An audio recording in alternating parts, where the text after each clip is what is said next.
PAS dah terpesong dari silibus tarbiyah. Anwar dedah dalang yang ugut Malaysia. Kemampuan PAS tersekat di 4 negeri sahaja. Ingatkah wanita UMNO gerakkan 1,500 jentera ke Palestin, rupanya ke Kemamat.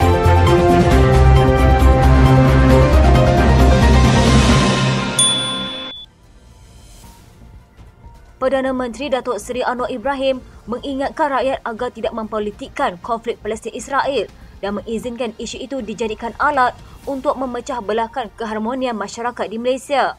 Sebaliknya, Anwar berkata, rakyat pelbagai kaum di negara ini sepatutnya melihat konflik itu dari sejarahnya dan isu kemanusiaan membabitkan penduduk Palestin yang ingin kemerdekaan daripada penjajahan Israel. Berucap di Dewan Rakyat, dia berkata, perjuangan rakyat Palestin hari ini sama seperti ketika tanah Melayu memperjuangkan kemerdekaannya. Katanya, janganlah jadikan isu ini sebagai isu yang membezakan sikap kita terhadap apa itu kemerdekaan. Malaysia merdeka menolak penjajahan Inggeris dan kita bersama menentang penjajahan Inggeris. Mengapa kita agak berlembut bila ada penjajah Israel ke atas Palestin?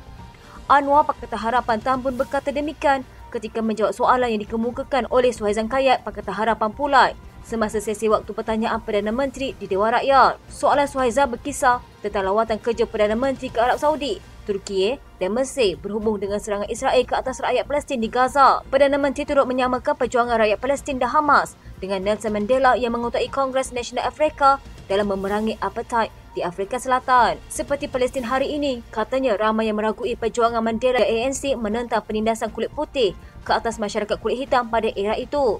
Katanya, tetapi sekarang ini kita yakin tindakan mereka itu kerana keganasan dan penjajahan apartheid orang putih terhadap orang kulit hitam.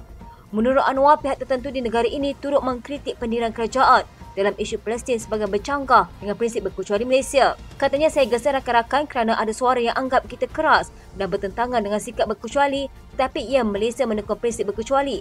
Tapi tidak berkecuali dalam soal kezaliman, tidak berkecuali bila ribuan anak-anak dibunuh dan dibom, tidak berkecuali dalam soal keadilan dan kemanusiaan. Anwar turut menegaskan sokongannya terhadap program Minggu Solidariti Palestin Kementerian Pendidikan di sekolah-sekolah di seluruh negara. Katanya, sebab itu saya menyokong saranan Menteri Pendidikan supaya pelajar digalakkan mengikuti perkembangan isu semasa. Mereka harus digalakkan, bukan dipaksa. Sudah tentu kita mempunyai garis panduan supaya kita tidak mempromosikan keganasan atau menyampaikan kebencian sesama kita. Tetapi program ini berfungsi sebagai kesedaran tentang apa yang sedang berlaku, tentang arti penindasan, kekecaman dan perampasan. Sementara itu, mengenai perkara berkaitan, Anwar berkata Malaysia belum memutuskan sama ada ia akan memboikot kehadiran pada mesyuarat kerjasama ekonomi Asia Pasifik di San Francisco, California, Amerika Syarikat pada bulan depan. Dia berkata demikian semasa menjawab pertanyaan dibangkitkan Wan Ahmad Faizal Wan Ahmad, Perikatan Nasional Macang, sama ada Malaysia bercadang untuk memboikot sidang APEC nanti sebagai tanda solidariti terhadap Palestin. Katanya, kehadiran Malaysia di APEC kita sedang teliti. Ini Badan Ekonomi Asia Pasifik. Jadi kita hubungi dengan negara ASEAN, China untuk tahu tentang kedudukan mereka. Kita akan ambil keputusan selaras dengan pendirian rakan lain dan Asia. Bekas ulama kanan PAS, Khairuddin Ahmad Razali mengimbau ahli parti itu kepada ayat Al-Quran yang menjadi salah satu sukatan dalam pengisian usrah mereka berkenaan adab mendepani lawat. Memeti ayat ke-11 surah Al-Hujurat, Khairuddin berkata, mempersenda orang lain hanya kerana berbeza pegangan politik sama sekali tidak menggambarkan mereka memiliki akhlak Islam. Kata bekas itu, Majlis Syura Ulama PAS Pusat itu menggelar orang lain sebagai bekas panduan, berasuah dan kasta mahkamah bertentangan dengan kaedah yang dididik Allah melalui ayat tersebut. Terjemahan maksud ayat tersebut ialah, wahai orang-orang yang beriman, janganlah satu kelompok mempersendakan satu kelompok yang lain kerana mungkin mereka lebih baik berbanding mereka yang mempersenda. Dan janganlah kamu mencela diri kamu sendiri dan jangan memanggil orang lain dengan gelaran buruk. Kata Khairuddin, Allah menggunakan ungkapan diri kamu sendiri untuk merujuk kepada sesama Muslim yang digambarkan seperti satu jasad yang sama. Katanya, maka tidak wajar mempersendakan saudara seagama kerana ia ibarat mempersendakan diri sendiri. Persaingan politik menyaksikan berlakunya celaan yang kadang-kadang dianggap melampau serta menggunakan kata-kata kasar. Selain berlaku dalam kalangan ahli bawahan atau penyokong parti, perbuatan tersebut turut membabitkan sesetengah pemimpin PAS. Kata Khairuddin, selain menjadi antara sukatan silibus usrah dalam PAS, salah seorang pemimpin utama parti itu juga pernah menulis buku bagi mentafsir surah tersebut untuk dijadikan panduan penyokong mereka. Katanya, justru sewajarnya ia menjadi amalan semua pendukung parti di pelbagai peringkat. Tambah Khairuddin, Nabi Muhammad juga tidak menggelar salah seorang sahabat yang pernah dihukum sebab berkali-kali atas kesalahan minum arak sebagai bekas panduan. Katanya apapun pertikaian peribadi yang melibatkan pemimpin PAS dengan parti lain semasa mereka bekerjasama dahulu tetap tidak mewajarkan penghinaan peribadi dibuat. Katanya gunalah bahasa lain yang lebih indah sekiranya tidak mahu bersepakat dalam politik sekalipun sebagai panduan dan teladan kepada rakyat dan pengikut bawahan. Amerika Syarikat adalah antara negara yang mengenakan tekanan ke atas Malaysia selepas Putrajaya bertegas menyokong perjuangan rakyat Palestin. Menurut Perdana Menteri Datuk Seri Anwar Ibrahim, ada 3 kejadian Malaysia ditekan oleh Washington agar mengkaji semula pendirian semasa mengenai Hamas selepas kerajaan enggan menganggap pertubuhan itu sebagai pengganas. Katanya, pertama, Duta Besar kita ke Washington dipanggil Jabatan Negara Amerika Syarikat yang mempersoalkan keputusan kita terhadap permasalahan Israel, khususnya keganasan Israel terhadap Gaza. Tambah Anwar, walaupun begitu, Duta Besar terbabit tetap bertegas mempertahankan pendirian negara. Katanya, oleh kerana keengganan kita membantah tindakan Hamas dan menganggap Hamas sebagai pengganas, saya juga dapat maklumat daripada Kementerian Luar bahawa kita menerima tata tindak daripada Kedutaan Amerika Syarikat sebanyak 2 kali. Menurut Anwar, notis rasmi itu diterima pada 13 dan 30 Oktober lalu yang meminta supaya Malaysia tidak meneruskan pendirian berhubung konflik Palestin khususnya mengenai Hamas. Kata Perdana Menteri, pendirian Malaysia adalah jelas dan sama seperti apa yang ditegaskannya semasa Majlis Himpunan Solidariti Malaysia bersama Palestin di Bukit Jalil pada 24 Oktober lalu. Menurut Anwar, Malaysia tetap menganggap pencerobohan tentang Israel itu menyalah undang-undang antarabangsa. Menurut jurucakap pejabat Perdana Menteri, Duta Malaysia ke Washington dipanggil oleh Jabatan Negara Amerika Syarikat pada 18 Oktober. Manakala insiden 30 Oktober merujuk kepada kunjungan Timbalan Duta Besar Amerika Syarikat di Kuala Lumpur ke atas Timbalan Ketua Setiausaha Kementerian Luar 2. Kata Anwar, apabila Amerika Syarikat mengambil langkah, ia bermakna Republik itu menyatakan kebimbangannya terhadap pendirian Malaysia. Katanya, dan mereka melakukan ini bukan sekali tetapi 3 kali. Inilah sebabnya kita menganggapnya sebagai satu bentuk amaran. Bagaimanapun kita tegas dalam memberi respon kepada mereka, katanya berhubung hubungan dengan Hamas. Hanya kira-kira 2 minggu selepas Ahli Parlimen Kuala Kangsar, Iskandar Zulkarnain Abdul Khalid daripada Bersatu mengumumkan sokongan kepada kepimpinan Datuk Seri Anwar Ibrahim pada 12 Oktober lalu, kini seorang lagi wakil rakyat parti itu berbuat demikian. Ahli Parlimen Labuan, Suhaili Abdul Rahman adalah Ahli Parlimen kedua daripada Bersatu dan Perikatan Nasional yang mengumumkan pendirian menyokong Anwar. Tidak jauh beza dengan Iskandar Zulkarnain yang memberi alasan perlukan peruntukan dan kesukaran dalam memberi khidmat kepada rakyat di kawasannya sebagai alasan mengalih sokongan kepada Anwar. Suhaili pula membagikan rintihan berterusan daripada pengundi dan keperluan mendesak untuk membantu mereka sebagai asas keputusan yang diambilnya ini. Tambahnya lagi, menurut Suhaili, rakyat Labuan sudah lama merintih akibat berdepan kos sara hidup tinggi selain masalah bekalan air dan elektrik sejak hampir 15 tahun lalu tanpa sebarang penyelesaian. Begitupun sama seperti Iskandar Zulkarnain, Suhaili juga mengumumkan beliau akan tetap taat dan setia kepada Bersatu selain ingin terus kekal menjadi ahli parti tersebut.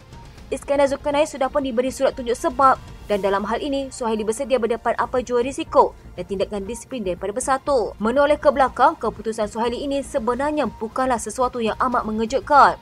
Berdasarkan maklumat yang diperolehi, didapati isu peruntukan bukanlah cerita dongeng dan ia benar-benar merupakan hambatan yang meresahkan bagi ahli-ahli Parlimen Blok Pembangkang ketika ini. Dengan itu dinyatakan jika PN terus keras hati dan degil untuk datang berbincang dengan kerajaan, ada beberapa ahli parlimen lain lagi akan mengambil langkah sama seperti Iskandar Zulkarnain. Dalam hal ini, berikutan PN hingga kini masih lagi keberatan, degil dan keras hati untuk datang berbincang dengan kerajaan bagi membincangkan soal peruntukan yang diperlukan itu. Tindakan 2 ahli parlimen ini tidak lain adalah Salah Muhyiddin Yassin. Selaku pengurusi PN dan Ketua Blok Pembangkang, Muhyiddin harus membuang ego dan keras hatinya untuk gabungan itu datang berbincang dengan kerajaan.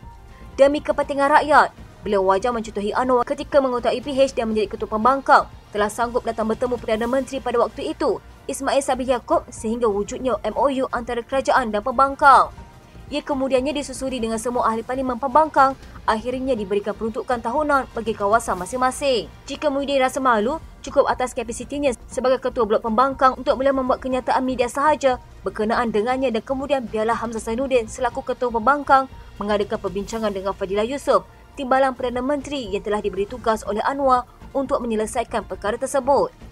Malah Anwar pernah menyebut, hari ini selesai perbincangan dengan Fadilah, esok peruntukan akan segera disalurkan. Lagi pula, sebarang usaha untuk menebuk atap dan menjatuhkan kerajaan sudah jadi perkara mustahil sekarang, melainkan kena tunggu ketibaan PRU 16 saja untuk berbuat demikian.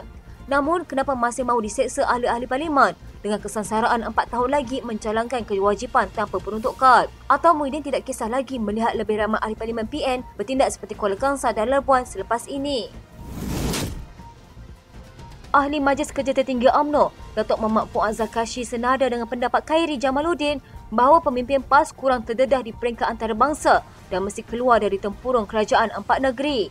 Fuad berkata beliau tidak pernah mendengar pemimpin PAS berdialog di Harvard Business Club, Council on Foreign Policy USA atau NIKI Jepun. Katanya menurut KJ, ada pemimpin PAS tolak jemputan dari Yusof Ishak Institut Singapura. Setakat hadir seminar di Timur Tengah tidak memadai. Itu pun Haji Hadi Awang tidak berfungsi sebagai wakil khas ke Timur Tengah, bertaraf menteri. Dia gagal bantu tambah kuota haji. Pemimpin PAS takut berdialog di arena antarabangsa, khususnya dengan pemimpin perniagaan dan media antarabangsa.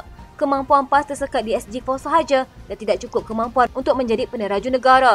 SG4 merujuk kepada 4 negeri ditadbir PAS iaitu Kedah, Kelantan, Terengganu dan Perlis. Hantaran Fuad di Facebooknya sebagai mengulas kenyataan Khairi yang juga bekas Ketua Pemuda UMNO dalam podcast Keluar Sekejap pada 24 Oktober lalu yang melihat pendedahan pemimpin PAS di peringkat antarabangsa masih tidak mencukupi. Khairi yang juga fellow di Yusof Ishak Institut Singapura berkata, institut itu pernah meminta PAS berinteraksi dengan mereka. Malah dakwanya ada seorang pemimpin parti itu menolak jemputan yang diaturnya untuk satu sesi persidangan pada tahun depan. Pada 26 Oktober lalu, Ketua Penerangan PAS Ahmad Fadli Syari menolak dakwaan Khairi bahawa parti itu kurang terdedah di peringkat antarabangsa. Ahmad Fadli berkata pihaknya sering menghadiri persidangan di Timur Tengah dan beberapa lokasi lain walaupun bukan atas nama kerajaan tetapi parti. Katanya tetapi kadang-kadang mungkin kita hadir ke peringkat antarabangsa tetapi maklumat itu tidak sampai kepada rakyat dan kita kurang dari sudut ketidaksampaian maklumat, penglibatan kita menyebabkan rakyat tidak nampak penglibatan.